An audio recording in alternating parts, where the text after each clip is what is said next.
Et avec nous pour aller plus loin, Alain Rodier, bonsoir. Bonsoir. Soyez le bienvenu sur TV5 Monde. Vous avez été agent des renseignements extérieurs français, très précisément officier supérieur. Vous êtes désormais chercheur et consultant. Une question que personne ne pose, est-ce qu'on peut imaginer que cette clé USB retrouvée par les enquêteurs soit une signature du terroriste? Alors c'est possible dans la mesure où il y avait des films de propagande de Daesh et en particulier une décapitation.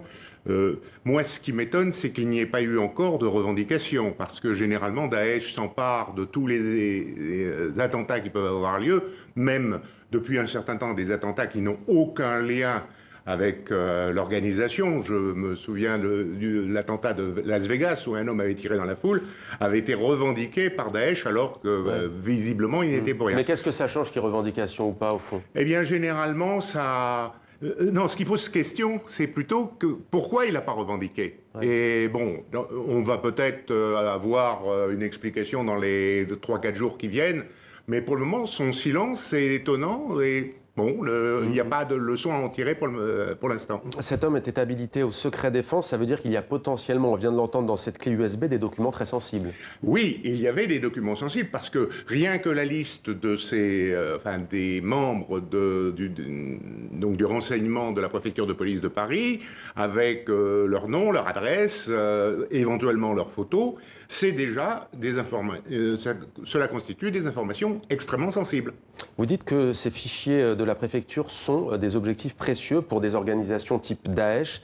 Est-ce que, justement, ces organisations infiltrent les centres névralgiques des États qu'ils veulent combattre, notamment la France? Alors, il est vrai que Daesh possède un service de sécurité, dit Amniyat, dont une des branches s'occupe du renseignement. Et pour donner un exemple précis, quand des volontaires français arrivaient en Syrie, ils étaient environnés, c'est-à-dire qu'une enquête avait été menée autour d'eux pour savoir s'ils n'étaient pas des agents des services de renseignement français, par exemple, infiltrés dans le mouvement.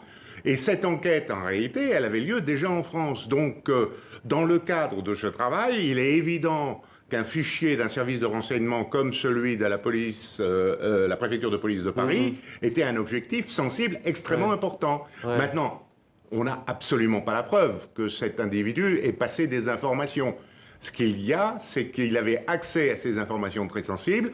Il présentait des failles dans son propre comportement qui... Mais alors justement, c'est là où le bât blesse. Comment peut-on repérer ces personnes? Aujourd'hui, dans la police nationale française, on parle par exemple de 28 signalisations de cas radicalisés.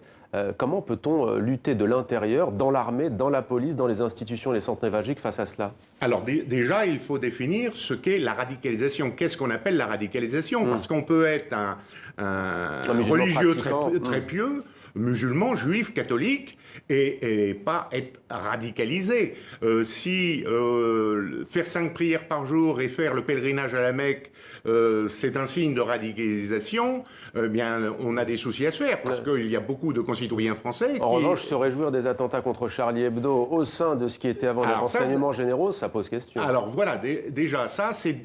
En réalité, la radicalisation, c'est quand un individu accepte la violence, accepte donc la violence des autres, mais on peut en tirer comme conclusion qu'il accepte de passer à la violence. Et il faut essayer de le déterminer, bien sûr, avant qu'il passe à l'acte. Et c'est ce point-là.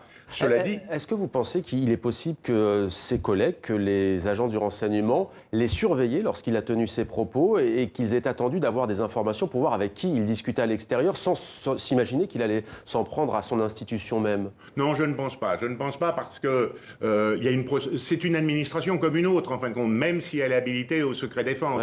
Et dans l'administration, il faut avoir un point de départ, je dirais, écrit, un rapport, le rapport que les personnels n'ont pas souhaité rédiger, d'après ce que j'ai compris.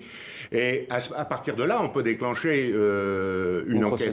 Mais sinon, ça peut être considéré comme du harcèlement. Il ne faut pas oublier que nous sommes un État de droit et il y a un niveau de liberté individuelle qui fait qu'il faut respecter un certain nombre de procédures. Et donc, cette procédure ne pouvait être enclenchée que s'il y avait un rapport à l'origine. Merci beaucoup d'avoir répondu à nos questions, Alain Rodier. Je rappelle que vous avez été officier supérieur au sein des renseignements extérieurs français. Merci à vous.